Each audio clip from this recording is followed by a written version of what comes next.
Well, hello there, this is Dale.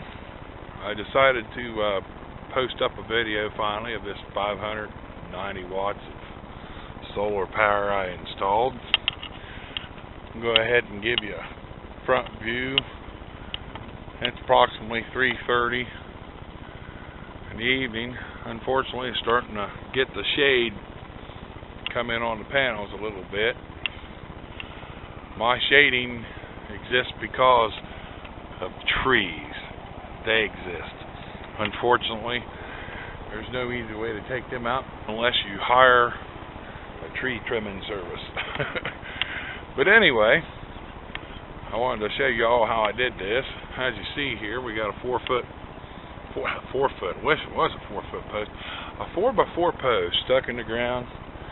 These were 10-foot posts from the bottom, stuck them in the ground 40 inches, used a 7/8 bolt, 8-inch long, and I got 2 of them in each post. Well, 2 bolts, 2 posts holding the whole system up. That's the best way to say it. I used 2x4 to anchor them from any forward motion. So as you see there, you got the anchor going down the side, anchored into the ground. Those are 18 inches deep. And then I got a side, this is actually a metal frame from a bed railing I attached to the side, attached to the old pole setup to keep from any sideways motion. Everything's been lag bolt screws, I guess that's what they call them. Used that to put the whole system together. I used a smaller super strut right there to use for the adjusting the angle of the solar panels. And as you can see how I got a bolt through the front there, come down to the side. Right here on each side, simple bolt adjustment, same way you can see on the other side. Use that to adjust my angle. Then we used super strut for the big panels I have here, and you can see what I done. I took and cut notches in the wood and used 6-inch lag screws. You can see the screw coming out of the other side of the 2x6. Wiring, well, that's simple. You just take the wire, strap them up, blah blah blah blah blah. But as you see what I got here, most of the wire coming off of the solar panels are 10 gauge. And I bought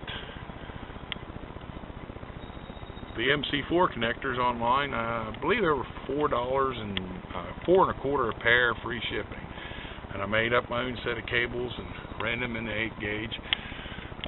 Each 2 panels are wired in series for 24 volt, and they're ran over here. As you see, here's the other set, and they're ran along here. And underneath the bucket, of course, is the junction box. Those 2 pairs are ran separately inside the house to my Rogue charge controller. And then, of course, you see up here, you see the mounting of the Harbor Freight panels.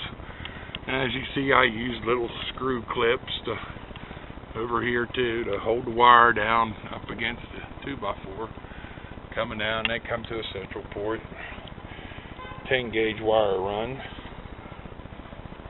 I need to get all this wire underneath some conduit because there is a little bit of UV sun bleaching of the wire here. I believe I've seen it here the other. Yeah, you can see the discoloration a little bit. Kind of hard. The sun angle ain't high enough to show it, but you can probably see a little bit of it there on that blue wire. Need to put that in conduit and bring it over here to a central point on this pole. Specs on this is not really too hard. There's about $200 in material.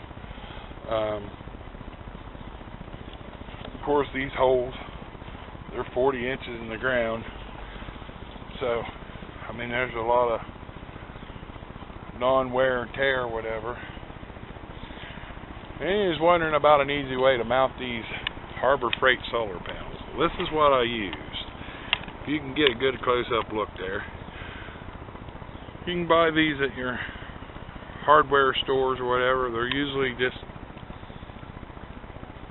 a nut with a washer, but the washer has a little rubber grommet on it, and that's what I used to hold all the Harbor Freight panels down. I didn't use clips, didn't use nothing special. And of course you can probably see how dirty the panels are. Unfortunately, it hasn't rained in 2 or 3 days, and we got a lot of pollen going on.